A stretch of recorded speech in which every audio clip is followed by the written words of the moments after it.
Iran Israel जंग अभी खत्म भी नहीं हुआ कि किम जोंग उन ने बढ़ाई दुनिया की टेंशन। पहाड़ में सीक्रेट मीटिंग क्यों कर रहे हैं किम जोंग उन? क्या नया युद्ध फ्रंट खोलने जा रहे हैं किम जोंग उन? आखिर क्यों है दुनिया भर की नज़र किम जोंग उन के ऊपर? ईरान इजराइल के बीच 12 दिनों तक चलने वाला जंग अब लगभग खत्म हो चुका है।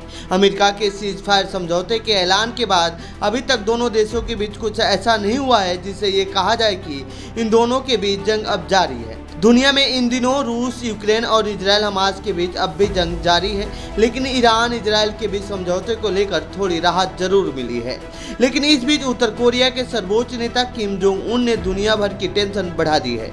किम ने 21 से 23 जून तक वर्कर्स पार्टी ऑफ कोरिया यानी WPK की 8वीं सेंट्रल कमेटी की 12वीं मीटिंग की है। ऐसे में अब डर है कि किम नया वॉर फ्रंट न खोल दे, क्योंकि उनकी पहचान ही कुछ इस तरह की है। तो आइए जानते हैं इस मीटिंग के बारे में और ईरान इजराइल जंग को लेकर किम जोंग उन का क्या रुख रहा है। किम जोंग उन ने क्यों रखी थी मीटिंग? उत्तर कोरिया के सर्वोच्च नेता किम जोंग उन ने 21 से 23 जून तक वर्कर्स पार्टी ऑफ कोरिया यानी WPK की 8वीं सेंट्रल कमेटी की 12वीं मीटिंग की।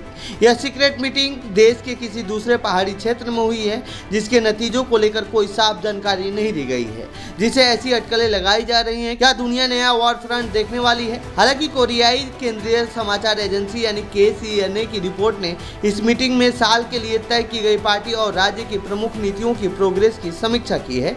मीडिया रिपोर्ट्स के मुताबिक इस मीटिंग में आर्थिक निर्माण और राष्ट्रीय विकास के लिए अल्पकालिक, मध्यकालिक और दीर्घकालिक योजनाओं को गहराई से विस्तार देने पर चर्चा हुई है। मीटिंग में पार्टी सेंट्रल कमेटी के प्रेसिडियम के सदस्य, पोलित ब्यूरो के सदस्य, साथ ही विभिन्न मंत्रालयों, राष्ट्रीय एजेंसियों और लोकल लेवल के प्रमुख अधिकारी शामिल हुए। इसके अलावा कोरियाई जनसेना के प्रमुख कमांडिंग अधिकारी भी देखरेख के लिए वहां मौजूद थे। किम जोंग उन ने स्वयं इस मीटिंग की अध्यक्षता की और एक महत्वपूर्ण भाषण दिया, जिसे इंटरनल पार्टी दस्तावेज के रूप में प्रकाशित किया जाएगा। किम जोंग उन बनाएंगे 2025 को ऐतिहासिक साल। मीडिया रिपोर्ट्स में किए गए दावे के अनुसार किम जोंग उन साल 2025 को नॉर्थ कोरिया के लिए ऐतिहासिक साल बनाने पर जोर दे रहे हैं। उनके इस मीटिंग का मकसद 8वीं पार्टी कांग्रेस के क्रांतिकारी कार्यक्रमों को पूरा करने और राष्ट्रीय विकास में नई ऊंचाइयों को छूना है।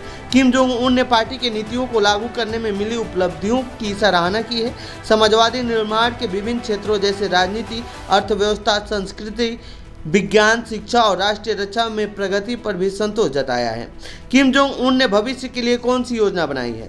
किम जोंग के इस सीक्रेट मीटिंग में साल की पहली छमाही में पार्टी की नीतियों और एक्शन की समीक्षा की गई है और दूसरी छमाही के लिए केंद्रीय कार्यों को दोबारा कंफर्म किया गया है। साथ ही इस मीटिंग में 9वीं पार्टी कांग्रेस के आयोजन का निर्माण सर्वसम्मति से किया गया, जिसे पार्टी और क्रांति के लिए एक महत्वपूर्ण मोड़ बताया गया है। बुनियादी पार्टी संगठनों की कार्य क्षमता और सक्रियता को बढ़ाने के लिए नए युग की पार्टी निर्माण की दिशा में कदम उठाए गए। इसके साथ ही राष्ट्रीय अर्थव्यवस्था की स्वतंत्रता और विकास की संभावनाओं को मजबूत करने के लिए रणनीतिक योजना बनाई गई। क्यों डर रही है किम जोंग उन से दुनिया? किम जोंग उन की पहचान अब एक तानाशाह के रूप में है और अपनी मर्जी की चीज़ों को करने के लिए जाने जाते हैं। और कई ऐसे मौके आए हैं जब किम दुनिया के ताकतवर देशों को धमकी दी है। ईरान इजराइल के बीच जारी जंग को लेकर भी नॉर्थ कोरिया ने कहा था कि ईरान उसका दोस्त है, ज़रूरत पड़ने पर साथ जाएगा। यही नहीं, नॉर्थ कोरिया के पास कई खतरनाक हथियारों का जखीरा भी है, जिससे कभी भी युद्ध छेड़ सकते हैं।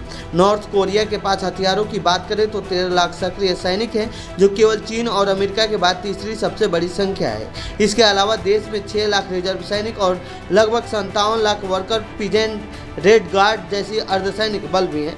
कोरियाई पीपुल्स आर्मी के पास 6,900 से अधिक टैंक और बख्तरबंद वाहन हैं, जिनमें सोवियत काल के T-34 टैंक, चीनी मॉडल और देश में निर्मित चोनमा होक और सोंगुन होक टैंक शामिल हैं। वायुसेना में करीब 1.10 लाख सैनिक शामिल हैं। इसके अलावा 400 से अधिक लड़ाकू विमान, 80 हल्के बॉम्बर और 200 से अधिक ट्रांसपोर्ट एयरक्राफ्ट हैं। वहीं नौसेना की बात करें तो करीब 60,000 नौसैनिक हैं और इसमें 470 से अधिक युद्धपोत शामिल है। इसमें missile guided ship, torpedo boat, छोटे गश्ती जहाज और फायर सपोर्ट बोट शामिल है। तो ये थी नॉर्थ कोरिया से जुड़ी हमारी रिपोर्ट। आपको कैसी लगी ये रिपोर्ट कमेंट बॉक्स में लिखें। बाकी देश दुनिया की खबरों के लिए बने रहिए जनसत्ता के साथ। धन्यवाद।